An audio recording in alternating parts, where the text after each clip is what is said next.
இந்த சத்து மாவு எப்படி அரைக்கணுங்கிறத லிங்க்கை வந்து டிஸ்கிரிப்ஷனில் கொடுக்குறேன், அதையும் வந்து பார்த்துக்கோங்க. ஹலோ ஃப்ரெண்ட்ஸ், வெல்கம் டு அக்கம் பக்கம் சமையல். இன்றைக்கி நம்ம என்ன பார்க்க போகிறோம்னு பார்த்தீங்கன்னா, சத்து மாவு உருண்டை வந்து எப்படி வீட்டில் சுலபமாக பண்ணலான்னு பார்க்கலாம். இந்த சத்து மாவு வந்து நான் வீட்லேயே ரெடி பண்ணது. இப்போ இது வந்து நீங்கள் கடையில் கூட வாங்கிக்கலாம், இல்லை பால்வாடியிலலாம் கூட உங்களுக்கு ஈஸியாக கிடைக்கும் இந்த சத்து மாவு. இப்போ இந்த சத்து மாவில் என்னென்ன இன்க்ரீடியன்ட்ஸ் கலந்துருக்கேன்ட்டு வீடியோ ஸ்டார்டிங்லேயே நீங்கள் பார்த்துருப்பீங்க. இது வந்து ரொம்ப ஹெல்த்தியானது கூட.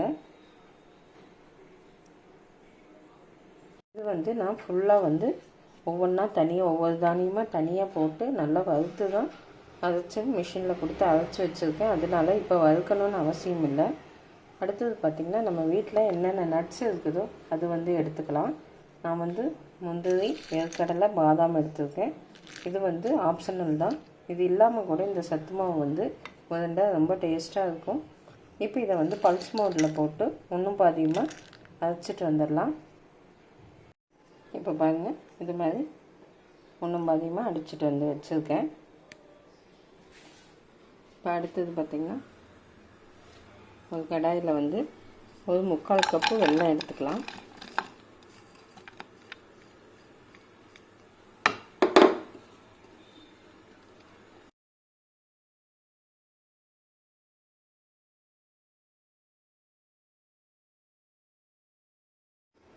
இதில் வந்து ஒரு 1/2 டம்ளர் தண்ணி சேர்த்துக்கிங்க.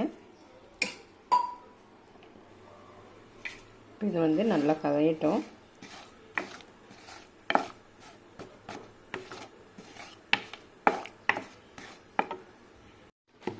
பாருங்க, வெல்லமெல்லாம் நல்லா கரைஞ்சிடுச்சு. இப்போ இதை வந்து வடிகட்டிக்கலாம். இப்போ பாருங்கள், இது வந்து வடிகட்டிட்டேன்.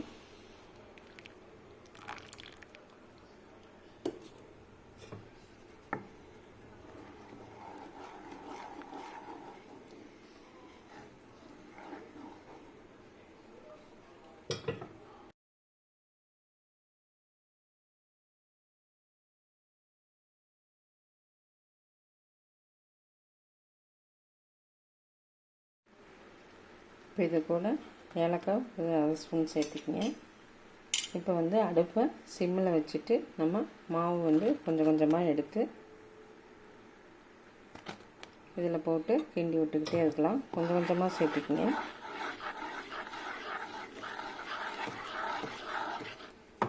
இது மாதிரி எல்லா மாவையும் நம்ம போட்டுக்கிட்டு கிண்டிடலாம்.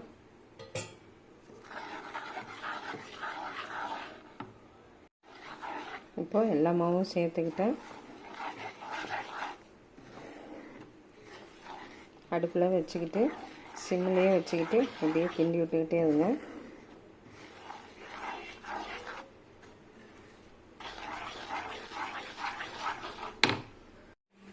பொடி பண்ணி வச்சுருந்த இந்த நட்ஸும் சேர்த்துக்கலாம். 1 ஸ்பூன் நெய் சேர்த்துக்கிங்க.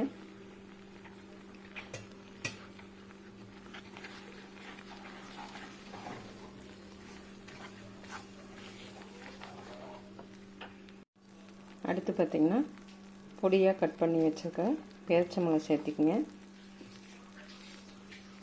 ஒரு 2 ஸ்பூன் பொட்டுக்கடலை, திராட்சை வந்து ஒரு 10 எடுத்துக்கோங்க. அதையும் இதில் சேர்த்திக்கலாம்.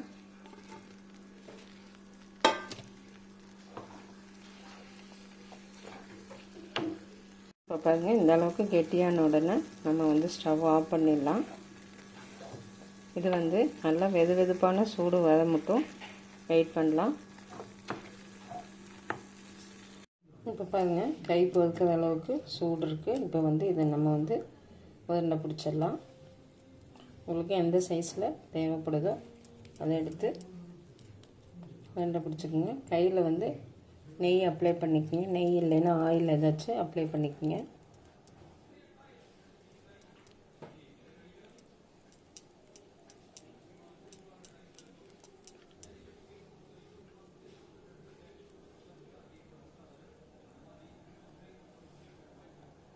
பாருங்கள், அவ்வளோதான். நம்ம சத்து மாவு உருண்டை வந்து ரெடி ஆகிடுச்சு.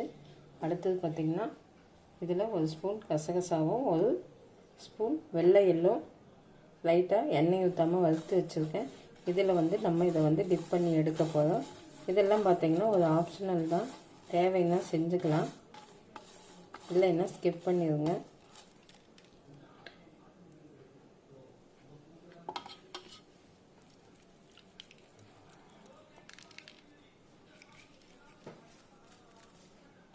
இதில் லைட்டாக அப்படியே டிப் பண்ணி எடுத்துக்கலாம். பாருங்க, நம்ம சூப்பரான சத்து மாவு உருண்டை வந்து ரெடி ஆகிடுச்சு. ரொம்ப சுலபமாக செஞ்சிடலாம், ரொம்ப டேஸ்ட்டாகவும் வந்திருக்குது. கண்டிப்பாக செஞ்சு பார்த்துட்டு கமெண்ட் பண்ணுங்கள். தேங்க்யூ. இந்த வீடியோ பிடிச்சிருந்தா அக்கம் பக்கம் சேனலுக்கு சப்ஸ்கிரைப் பண்ணுங்கள். ஆரோக்கிய உணவு வாழ்க்கைக்கு நிறைவு. தேங்க்யூ.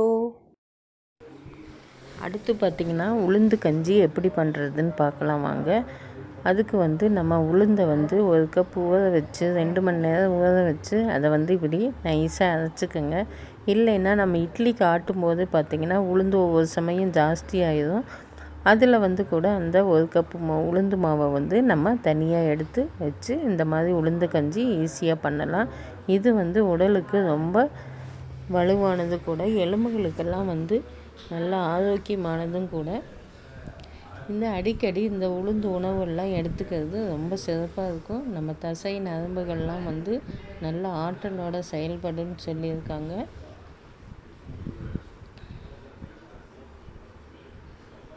அடுத்து பார்த்திங்கன்னா நம்ம உடலோட சூடு குறைக்கிறதுக்கும் இந்த உளுந்து வந்து ரொம்ப ஹெல்ப்பாக இருக்கும். உளுந்து வந்து ஊற வச்சு இப்படி நல்லா நைஸாக அரைச்சிக்கோங்க.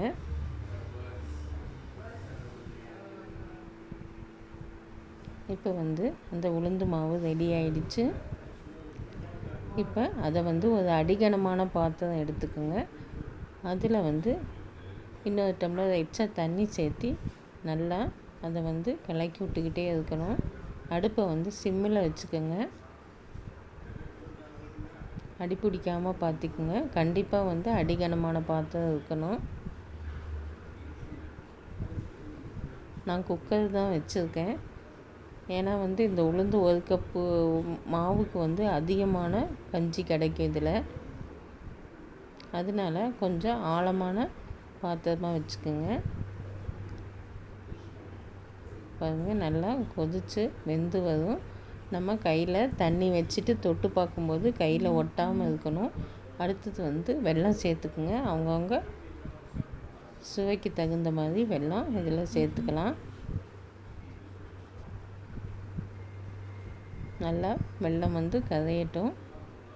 இது வந்து சுலபமாக செஞ்சு முடிச்சிடலாம். அடுத்தது வந்து ஒரு கப்பு வந்து தேங்காய் பால் சேர்த்திக்கலாம்.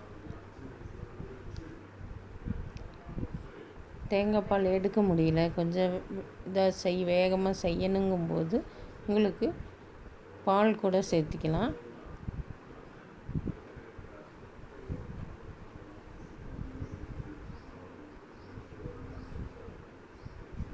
இப்போ பாருங்கள், நல்லா வெந்துடுச்சு.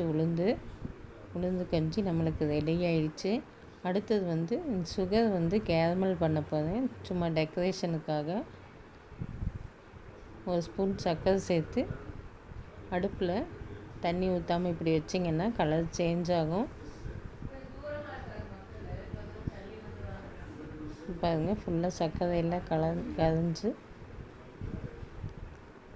கலர் சேஞ்சாக கோல்டன் கலரில் வந்துடுச்சு. இப்போ இதை எடுத்து நம்ம உளுந்து கஞ்சி மேலே சும்மா டெக்கரேஷனுக்காக நான் போடுறேன். இது பார்க்கும்போதே சாப்பிட்ணுன்னு குழந்தைங்களுக்கு பெரியவங்களுக்கெல்லாம் இன்ட்ரெஸ்ட்டாக இருக்கும். அதுக்கு வேண்டி நான் இந்த ஐடியா பண்ணியிருக்கேன். ரொம்ப டேஸ்டான கஞ்சி வந்து ரெடி ஆயிடுச்சு. இப்போ தேங்காய் பால் சேர்க்க முடியலன்னா நம்ம பால் சேர்த்துக்கலாம். தேங்காய் வந்து துருவி கூட சேர்த்துக்கலாம், ரொம்ப டேஸ்ட்டாக இருக்கும். ரொம்ப டேஸ்ட்டாகவும் வந்திருக்கு. கண்டிப்பாக செஞ்சு பார்த்துட்டு கமெண்ட் பண்ணுங்கள். தேங்க்யூ.